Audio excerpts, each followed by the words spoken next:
Let's talk a little bit about the consumer sector. Now, Ridian, you weren't here, but we had our colleagues here talking a bit about data trends and the key the key trends that are going on in the industry. And it's probably true that actually most of the growth has come from the consumer sector in the last 5 to 10 years. I mean, it is still overwhelmingly a consumer story, even though we're going to look at SME lending a little bit later.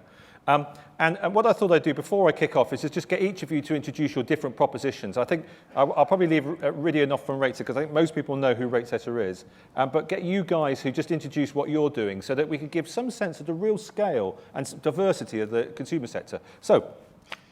So we are lendable. We are doing something slightly different from the pioneers of the industry. Yep. We're an institutional-only platform, and we let those investors access the near-prime space. So high yields, and what focusing on institutions means is that we can make the onboarding process much easier. So for example, we do not require consumer credit licenses for lenders in the way of business. Okay. Hi there, everyone. I'm Nick Harding, representing LendingWorks. We launched in January 2014. What makes LendingWorks unique is we're the first peer-to-peer lender in the UK, and I believe globally, to have insured against some of the default risk. So we're going for a proposition that has taken away some of that risk using an insurance company to reduce the risk on behalf of our lenders.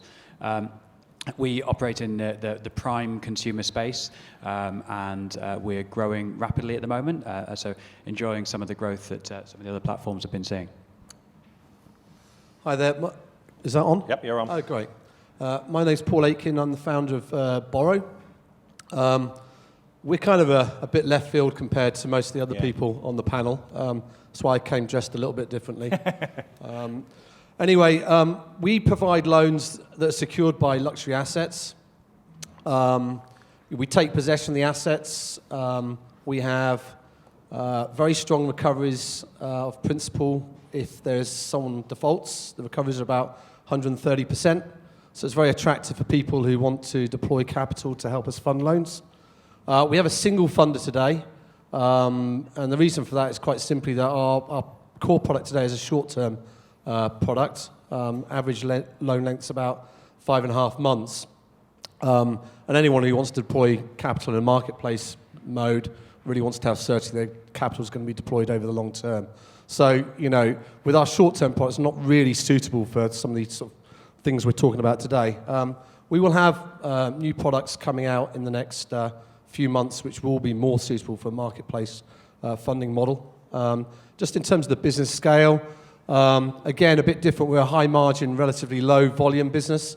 Last year we did about $75 million of lending, which is up about 75% year on year, and that generated about $20 million of interest and fee income.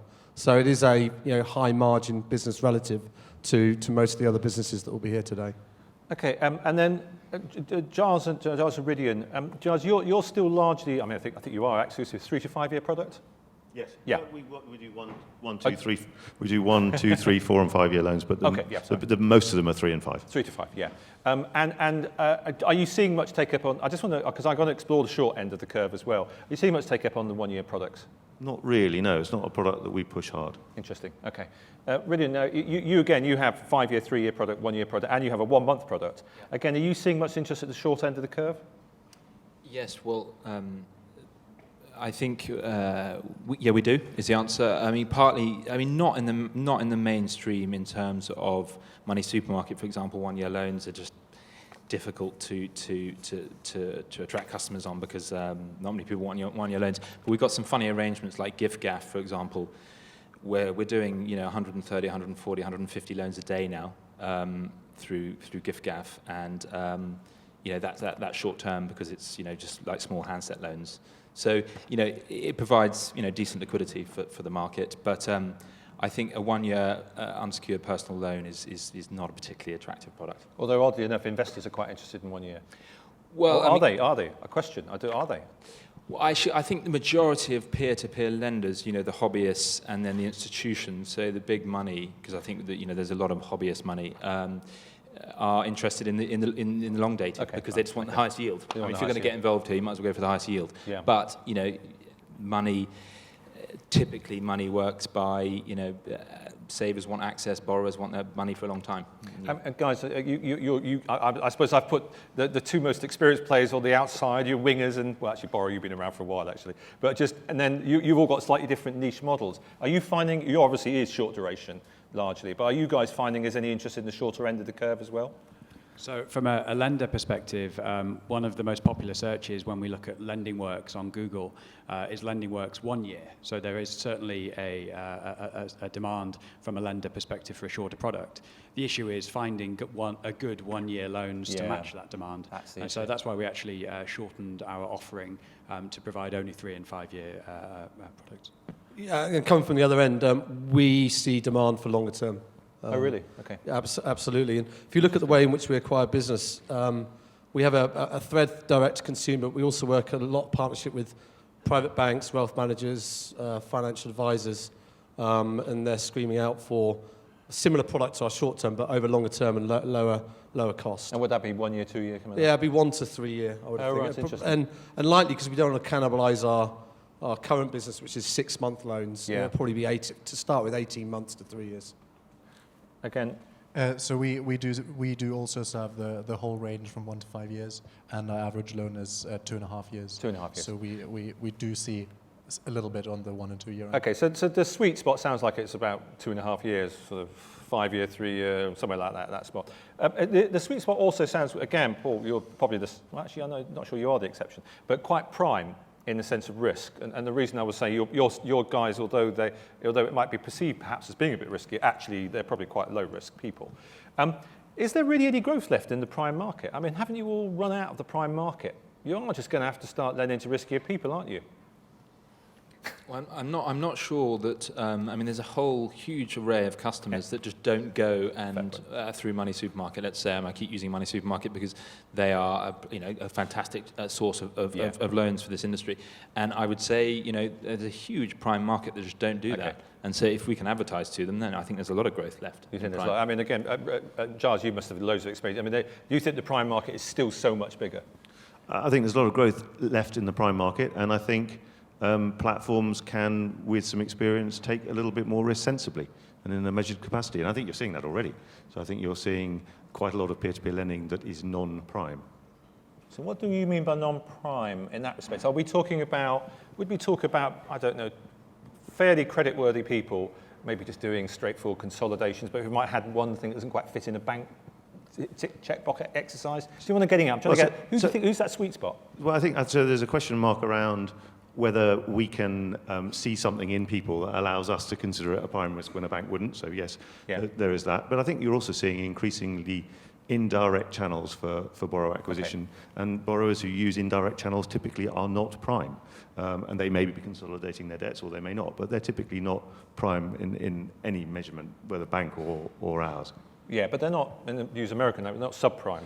No, and everyone's terminology is individual. Yeah, as I say, it doesn't know we've got UK and US terminology looking around. Rudy, what's your take on that?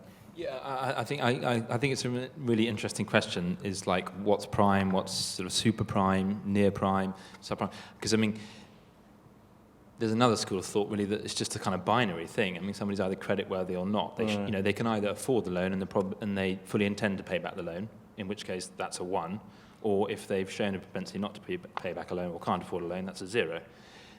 The spectrum is quite difficult to articulate between those 1s and 0s, and I think solvency and affordabilities are very. I think that actually determines as much the creditworthiness of somebody, because I think inclination to repay is a 1 or a 0. Yeah, because I'm interested in your thoughts on this book, because you probably deal with people who, in a sense, actually quite prime because they're probably quite wealthy, but solvency, liquidity is actually more of an issue with them. How do you see through to the client? Well, we're not. We're seeing through to the asset. We're lending against the asset. So we don't lend to anyone who can't afford to pay us back. We're lending at an average of 65% loan to value. If they don't pay us back, we sell the asset and recover what we're owed. And we are recovering on average 130% of principal in the 8 to 10% of occasions where people don't pay us back. But the people who come to us typically have very erratic cash flows. So 75% of our clients can be described as a business owner in some shape or form, but it is them as the consumer who's borrowing from us. And the line between their personal and business finance is probably pretty blurred, which makes it more complicated to disclose the types of information that other types of lenders would require. And I noticed that category, when we did an event in America, the category of the owner-entrepreneur who's getting a loan, in America is quite a big category as well. And that, again, is the same in the UK as well. Is that a good growth area? Both are big segments. So look, talking to you guys, you're slightly newer platforms in that respect. Are you not tempted to basically go out of prime and start looking down? I mean, in America, they use these FICO scores, don't they? And if you're like 20 points below the FICO score, you're basically at it. You're not lendable, but actually you're probably fairly creditworthy, actually. You just used the word lendable. Yeah. No, we agree that is a very broad and diverse group of people, and it's a very large group. Yeah. It's about 40% of the UK population known to credit bureaus that would be called near prime.